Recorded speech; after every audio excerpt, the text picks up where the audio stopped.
In this case, most of the principals were out on bail. It put me out on a limb.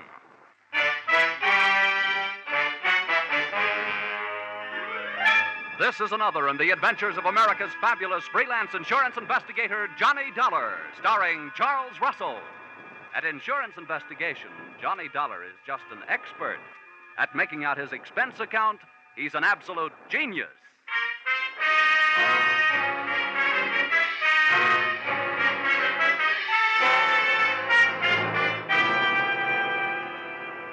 Expense account submitted by Special Investigator Johnny Dollar to Max Krause, Krause Bail Bond and Insurance Agency, New York City, New York. The following is an accounting of my expenditures during my investigation of two of your clients, or witness, who's got the witness? Or, he said, give me liberty or give me death, and got both. Expense account, item one. $1, one cigar, to replace the asphyxiating stogie you were smoking when you arrived, unannounced, at my Hartford apartment door. My name is Max Krause. Here's my card. Krause Bail Bond Insurance Agency, State, Federal, and Immigration. All forms of surety bonds and insurance. Got it? Yeah, I got it. Well, I got a job for you to the tune of saving me $50,000. Okay, you can come in. But you'll have to tie up that cigar outside. Okay? Here, better yet, give it to me. Hey. Thanks. Come on in.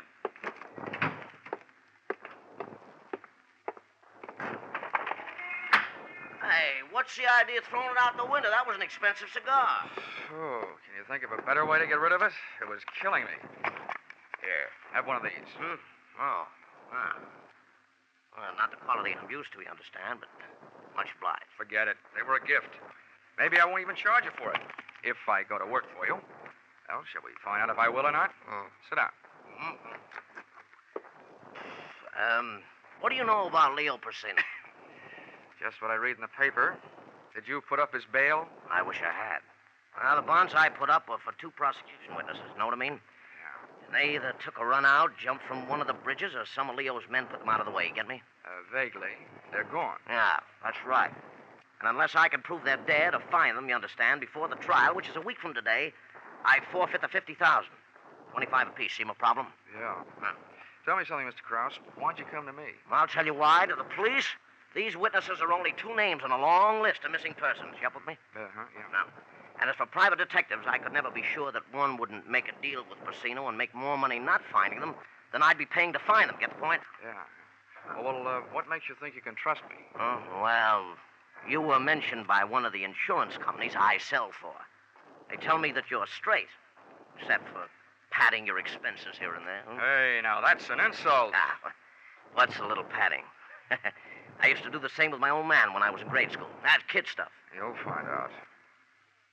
What's that? I said I'll find out what I can. Who are these lost, strayed, or stolen witnesses? Nippy Cochran is one. Real name is Glenn. You hear? Glenn. Yeah. The other is Dan Patterson.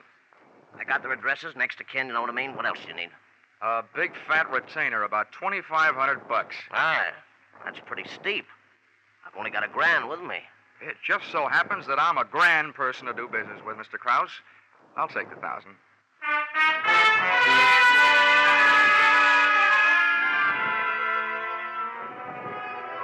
Expense account, item 2, $3.45, train fare, Hartford to New York. A high wind and I hit the big city at the same time, 4 p.m. to be exact. So I set storm canvas and tacked crosstown toward 81st, between Madison and 5th.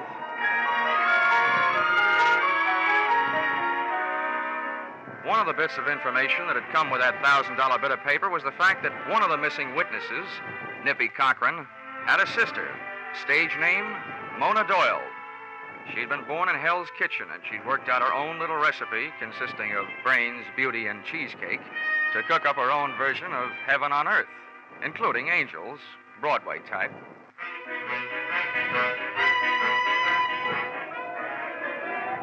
When I hove to in front of her 81st Street brownstone, a delivery boy was buzzing his way into the building.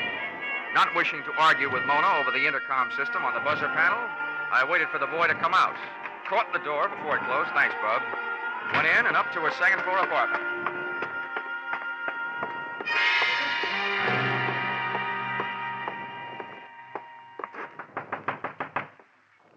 Yes? Who is it? My name is Dollar. You don't know me, but I have some news about your brother. Oh? Just a second, I'll let you in. Come in. Thanks. What's this news you have about Nippy? Oh, well, the guy who put up bail for him, Max Krause, has hired an insurance investigator to look for him. Oh? Well, what am I supposed to do about that? Ask me to sit down. I'm the investigator. Well, you're awfully clever, aren't you? No, I hire a couple of radio writers to work these things out for me. Well, please do sit down. Thank you. Why did you do it this way? Didn't you think I'd let you in if I knew what you were? Well, lots of people are allergic to what I am. Well, I'm not. That helps. Do you know where your brother is, Miss Doyle? No. Now, could I fix you a drink? Does that mean that this is the end of our little discussion? Mr. Dollar, I don't know where Nippy is, believe that or not. I haven't seen much of him the last few years. He doesn't approve of me, and I don't approve of him. But that doesn't make any difference. What does is that if I did know where you could find him, I wouldn't tell you. I don't hate him enough to kill him that way. That way? Are you holding out for a choice? Hey. That was a nasty thing to say. Well, that slap you handed me ought to make us even. Sorry. Don't you know what would happen if you found Nippy and brought him back? Well, I've heard that Leo Porcina has some quaint habits with people he doesn't want around. Something about wrapping their feet in a concrete block and lowering them into any handy river. But the law will give him protection until after the trial. What difference would that make? Even if Leo were convicted, don't you think he'd leave orders behind to take care of Nippy? Well, that could probably be worked out, too.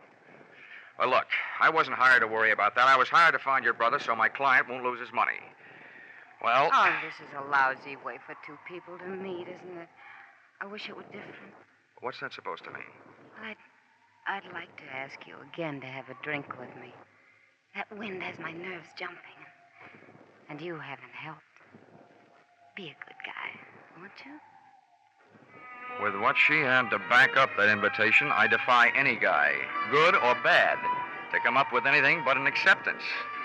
Unless he was crowded at 70, and had a car double parked outside, and was married to a suspicious wife, who was waiting in the car. So, I stayed, and we learned to know one another. 20 minutes later, we were close friends. I knew it had to end, and it did. The door buzzer sounded, and Mona bounded over to the little button that controlled the lock on the downstairs entrance. Don't be shocked, Johnny. I brush off a lot of my admirers this way. The only thing I admire about you is the act you put on. It's a good one. I'm glad you enjoyed yourself. There was one thing I forgot to tell you about my brother. I can hardly wait. I'm all ears. He gave me everything I have. Without him, I'd have none of all this.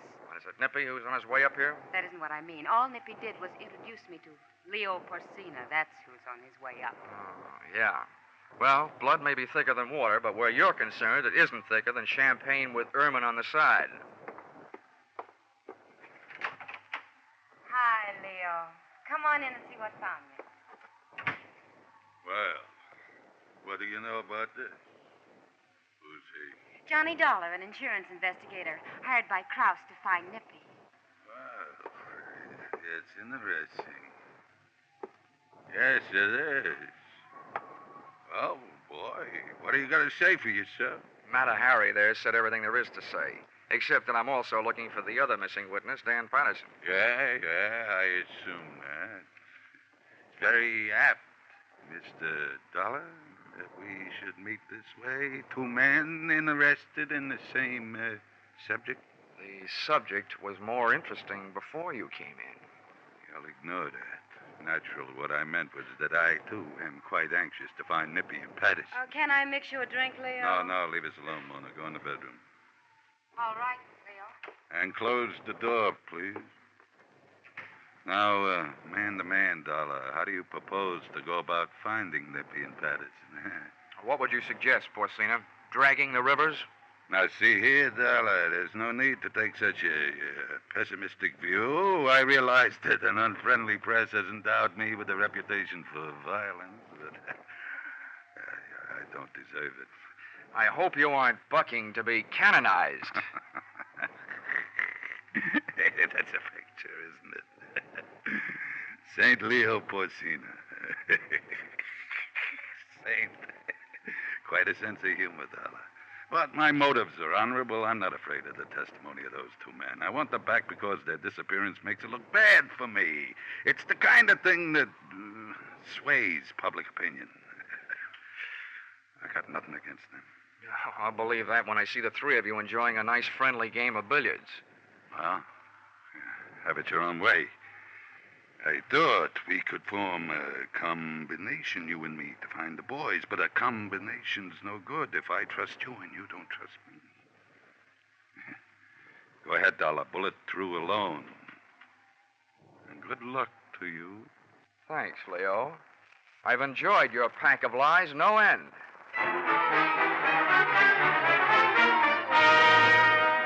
So I put on my top coat, picked up my hat, and left.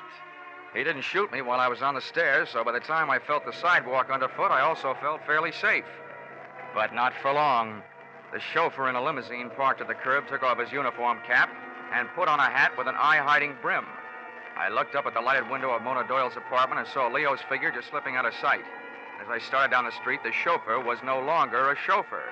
At a signal from Leo, he had turned into a man who was following me.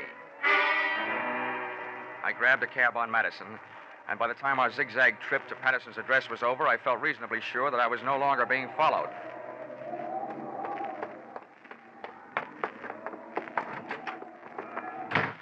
The hall was like a mine shaft and smelled worse. 4 doors down on the right, I found the number of Patterson's apartment. Come on in. The man who bid me enter was still wearing the hat with the eye-hiding brim. But something new had been added to his right hand, .45 caliber. Leo Porcina's chauffeur hadn't followed me to Patterson's address. He beat me there. Close the door. I don't like to ask foolish questions, but what are you doing here? I live here. Or I did. Patterson. Oh, great. I'm looking for you, and the way I do it is to try and get away from you. Look, take the load off your right hand, will you? I want to talk to you. Sure, but not here. Let's go someplace. For me, that someplace was out. But before I got there, I had time to pass myself a question. What better place for a missing witness to hide than the employ of the guy he was supposed to testify against? Then I found a hiding place of my own. It was nice and dark, but the only person I was hiding from was me, Johnny Dollar, America's fabulous insurance investigator. Fabulous indeed.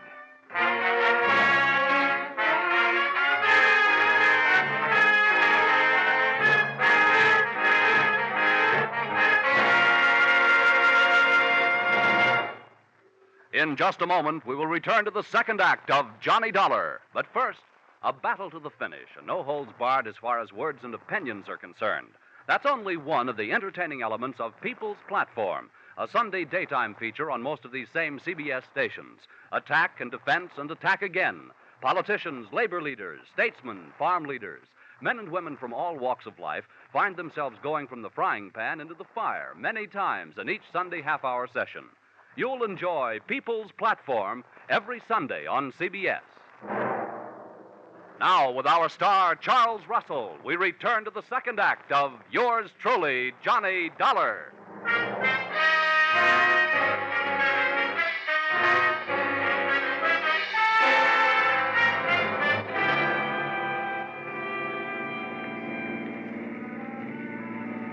When my brain started the trip back from unconsciousness, I thought at first I'd passed out in one of the tunnels. The air, what there was of it, was thick with the smell of burned gasoline. It was still dark, and it seemed like cars were going past me without headlights. Then I noticed that the tunnel was moving.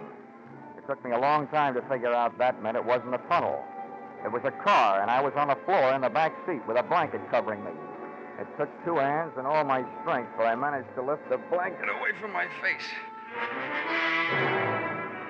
The first thing I saw was one of those old-fashioned speaking tubes that sometimes are used between a limousine's rear and driver's seat. It was hanging down, the mouthpiece a few inches from my head. But what was coming out of it was not noise, but that smell of burned gasoline, carbon monoxide. I didn't have to try them to know that all the doors were locked from the outside and that all the glass was unbreakable. From there, it took me only one short mental step to realize that speaking tube was connected to the exhaust pipe, and I was in the process of being executed in Laughing Leo Porcina's private gas chamber. There's nothing so exhilarating as being slapped in the face with death. I wrestled a handkerchief out of my breast pocket, twisted it up into a stopper, jammed it into the tube, and clamped my hand over the mouthpiece. It didn't help the air any, but at least it wasn't getting any worse. Then I settled back to wait, trying not to breathe.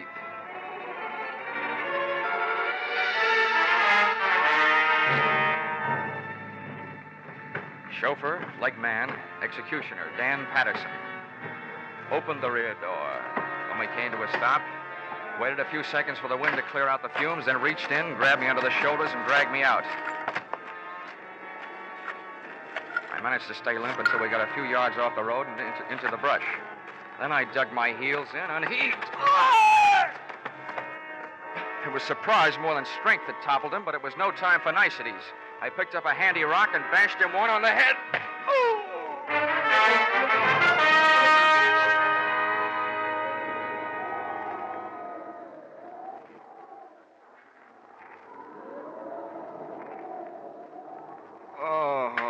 Come on, Danny boy, get with it. You'll catch your death of cold lying on this damp ground. Oh, dollar. Yeah, $1, which probably makes you feel like 2 cents. Listen, I couldn't help what I did. But Leo, it's either do what he tells you to or get it done to you. Oh, save that pitch for the jury, will you? I want some answers. First, where are we? In New Jersey, about 40 minutes out from the city. Listen, give me a break. I'll help you all I can. I ought to break your head.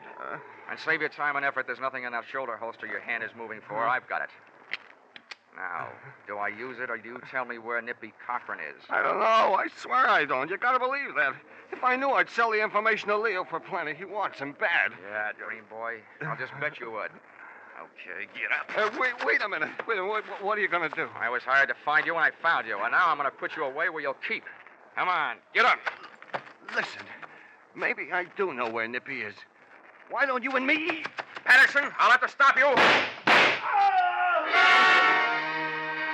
I didn't want to fire, but I had to, and fast, in the darkness. Aim was next to impossible, but I shot low. I guess it takes more lead than I threw into him to kill a guy who's so full of mental poison. Patterson was alive when I got to him, and alive and conscious when I left him in the hands of the nearest police doctor. Score, 1 up. 1 witness found and 1 still missing. Expense account, item 4, 50 cents. Toll paid to get Leo Porcina's lethal limousine across the George Washington Bridge and back into New York City. Expense account, item 5, 5 cents. Phone call soon after I got there. Yes? This is Dollar. Let me speak to Leo. Oh, Johnny. Yeah, sorry to disappoint you, but I'm alive and almost well. Johnny, I don't know what you mean, and I don't care what you think of me. You gotta help me. With what? Nailing my casket together? Nippy's in town. He killed Leo. Oh? Well, if it's true, that's a switch. All over the country, defendants are knocking off witnesses, but when I show up, the witness knocks off the defendant. I repeat, if true. It is true. I was with Leo. We went from here to his apartment. Nippy came in with a knife, and you gotta help me. I don't know what to do. Well, it's generally a good idea to call the police. Did you? Are you crazy? Probably. Where is Leo's apartment? Do you have to go over there? Well, why not? All right. Pick me up here. I'll take you over. Goodbye. Whether she was asking me or telling me, she was right. I must be crazy. I gave myself 10 to 1 odds that my journey would end in a trap. But I've been wrong before. Leo Porcina was in his apartment, all right, ungracefully spread out on the floor in front of a not quite clean white leather chair. There he is. What are you going to do? Knife wound, left side of chest. No signs of struggle. Where were you? I was in the other room. You didn't see it happen? No, I hardly heard anything. I didn't even hear Nippy come in. The radio was on. I heard a mumble of voices that didn't mean anything. Then Leo screamed, Nippy. I ran in then, and Leo was just falling, and Nippy was watching him go down. I wish I knew whether you were bawling because you're grief-stricken or because you're scared. I wish I knew a lot of things about you. Now, come on. Let's go back to your place, and maybe I can find out.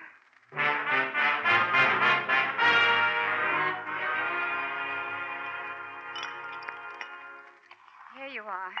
Johnny Walker for Johnny Dollar. Oh, thanks. Would you also say it's Johnny on the spot? I don't know why I thought I had the right to ask you to help me. Well, I didn't have anyone else to turn to. Oh, you ought to improve your dialogue. I'm not trying to be clever, Johnny. I'm petrified. Nippy knows I saw him. I'm the only one that saw him. If you could just stay with me until I could get out of town or until this is cleared up. If I could keep my eyes closed, I'd say you weren't worth it. What you're trying to tell me is that you're afraid Nippy will show up with his dandy little carving set and go to work on you. Is that it? Well, it's an awful thing to say about my own brother, but that's right. I'm afraid he'll kill me. He hates me. He blamed me when Leo kicked him out of the combination. Was he right? Of course not. I couldn't make him believe me. He swore he'd pay us off, and he did. He sold the information that got Leo indicted, and now he's killed him. You know, that's an interesting point. That he'd go to all the trouble to turn state's witness against Leo and then kill him. Why would he do that? I don't know. What you started to say was to make it look as though you killed him, wasn't it? Yes. He'd do anything to hurt me. Johnny, if you only knew. Hold it. Never mind the dust in my eyes, gorgeous. To frame you, Nippy would have to supply you with a motive. Unless you already had one kicking around someplace. And your silence says you probably have. Johnny. Leo was nailed on tax evasion because it turned out that he had undeclared income deposited in various banks under various people's names. How much is in your account? You're smart. Not very. Doesn't take a wizard to add 2 and 2 and come up with a motive. With Leo out of the way, there's very little chance that you will be dragged into court as an accomplice. And I'll mention in passing the bank balance you didn't deny having. I know it looks bad, Johnny. Please put your drink down. Well, why not? It's empty. I know it looks bad. I'd be in big trouble if the police found out about the account. But do they have to? Johnny? According to all the rules, yeah. I didn't kill him, Johnny. You've got to believe that. I'd like to. You've got to, darling. Don't you think it'd be worth it? There's the money. And there's me. Darling. Oh, Johnny. Get away from me! Johnny, what's wrong? In this case, everything. I've been slugged and gassed. I had to shoot a man. I missed my dinner. But the worst of all is you. You think because you've got your kind of hair and your kind of eyes and mouth and the rest of it, you can hide all your lies and greedy ideas behind them and put a leash on any man you see. Well, it might work with a human being, but I'm not human. I'm an insurance investigator. What are you going to do? I'm going to turn you in for murder. That's what I'm going to do. Operator, get on this thing before I change my mind.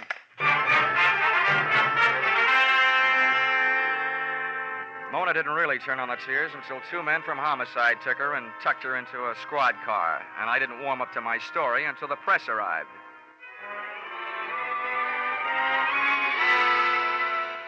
In print, in a very early morning edition that hit the stands at 12:01 a.m., it looked even better than it had sounded. Headline: Insurance investigator records confession of murderess. Lead: police, late last night, booked Mona Doyle for the murder of Leo Porcino, racket boss. In an exclusive statement, Johnny Dollar, Hartford, said he was able to record the voluntary confession of the shapely knife killer by means of a tape recorder and a microphone concealed beneath a sofa, thus lifting the suspicion from her brother, Glenn Nippy Cochran, who has been sought for the slaying. The wind was dying, and so was I by the time I got back to my hotel, after making one stop at an all-night drugstore for expense account item 7, $1.79, adhesive tape, which might be classified as an odd item, since I didn't, as yet, have any broken bones.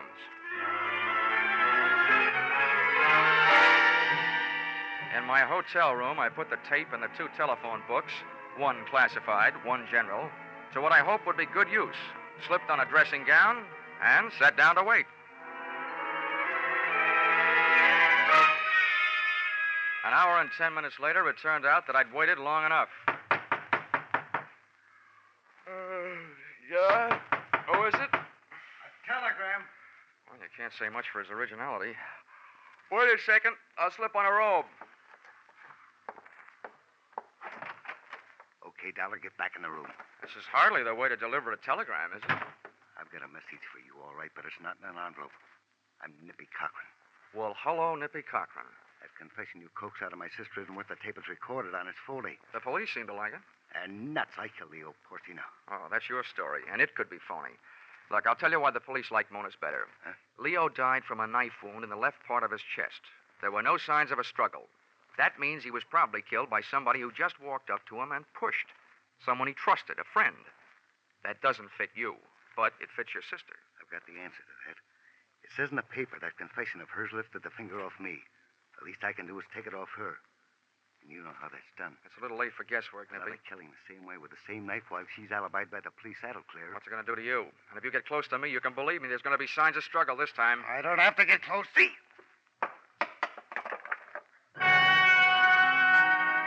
The knife came from the usual place in his collar behind his head.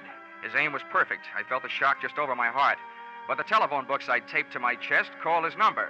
The knife bounced off, and Nippy stood there with his mouth hanging open. Then I found something to throw.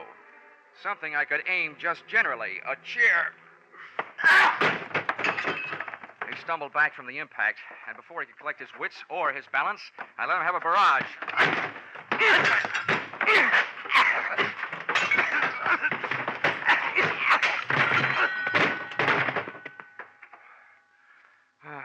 I should have known. A bail bondsman doesn't know the right people.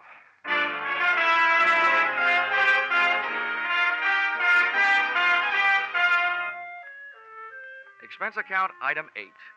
$15, doctor fee. If it wasn't worth it to you, it was worth it to me to get that adhesive tape off by using alcohol instead of violence. Expense account item 9, $28.50. Replacement of hotel room furniture broken in final brawl. And expense account item 10, if you don't mind, $367.25. See enclosed bar, cafe, and theater receipts. Buying my way back into the favor of the magnificent Mona. Oh, and you may ask me how I was clever enough to know that she was innocent all that time. I didn't. But I could hope, couldn't I? Expense account total, original retainer not returnable, $500.71. Signed, yours, truly, Johnny Walker. I mean, Dollar.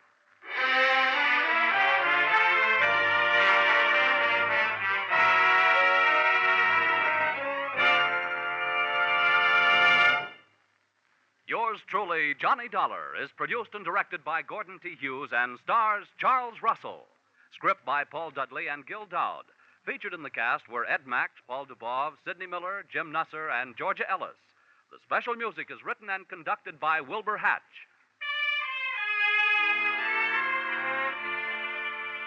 Be sure to be with us at this same time next week when another unusual expense account is handed in by Yours truly, Johnny Dollar.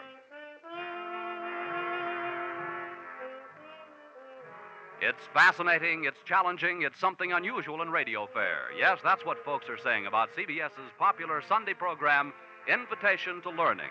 You'll renew old acquaintances in literature. You'll make some exciting new ones when you make a Sunday afternoon listening habit of CBS's Invitation to Learning. Remember the time every Sunday afternoon over most of these CBS stations. Stay tuned now for Vaughn Monroe and his Caravan.